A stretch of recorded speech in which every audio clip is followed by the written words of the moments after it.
Chennai ராமாபுரத்தில் metro rail concrete கட்டுமானம் இடிந்து விழுந்த விபத்தில் அடுத்து புதிய சாலை அமைக்கும் பணிகள் நடைபெறுவதால் போக்குவரத்து நெரிசல் ஏற்பட்டுள்ளது.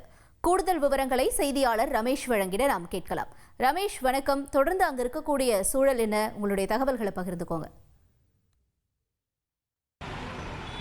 சென்னையில் மெட்ரோ ரயில் கட்டுமான பணியின் போது 2 ராட்சச தூண்கள் சரிந்து சாலையில் விழுந்ததில் 35 வயது மதிக்கத்தக்க ஒருவர் உயிரிழந்த சம்பவம் பெரும் சோகத்தை ஏற்படுத்திய நிலையில் இப்போ கட்டுமானம் இடிந்து விழுந்த இடத்துல இடிபாடுகளை அகற்றக்கூடிய பணி நிறைவடைந்திருக்கு.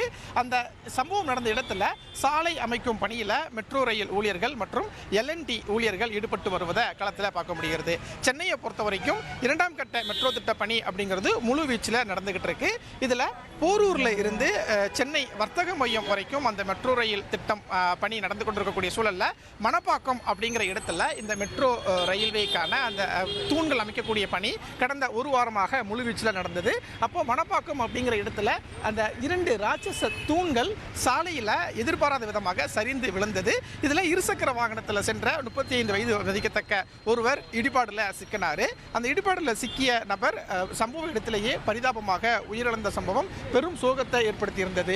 இந்த சூழலில் நேற்று இரவு முதல் இன்று காலை வரைக்குமே இந்த மணப்பாக்கம் பகுதியில் போக்குவரத்து நிறுத்தம் செய்யப்பட்டிருந்த நிலையில் இன்று காலை இடிபாடுகள் அனைத்துமே அகற்றப்பட்டு இப்போது சாலை அமைக்கும் பணி அப்படிங்கிறது நடந்துகிட்டு இருக்கு. சாலை அமைக்கும் பணியுமே கிட்டத்தட்ட ஒரு 90% நிறைவடைந்து இப்போ இந்த சாலையில் வழக்கமான போக்குவரத்து தொடங்கியிருப்பதை பார்க்க முடிகிறது. இன்னும் ஒரு 10 மணிக்குள்ள இந்த பகுதியில் வழக்கமான போக்குவரத்து நடைபெறும் அப்படின்னு காவல்துறை தரப்புலையும் ஒரு தகவல் அப்படிங்கிறது தெரிவிக்கப்பட்டிருக்கு. மற்றொரு பக்கம் இந்த சம்பவம் நடந்தது எப்படி அப்படின்னு மெட்ரோ ரயில் நிர்வாகம் ஒரு முழு விசாரணையை தொடங்கியிருக்கிறாங்க. இந்த விசாரணைக்கு பிறகே 2 ராட்சச தூண்கள் சாலையில் சரிந்து விழுந்தது எப்படி அப்படிங்கிறதுக்கான கேள்விக்கு விடை கிடைக்கும். தந்தி டிவி செய்திகளுக்காக ஒளிப்பதிவாளர் மனோவாவுடன் ரமேஷ். செய்திகளை உடனுக்குடன் தெரிந்து கொள்ள உடனே சப்ஸ்கிரைப் பண்ணுங்க.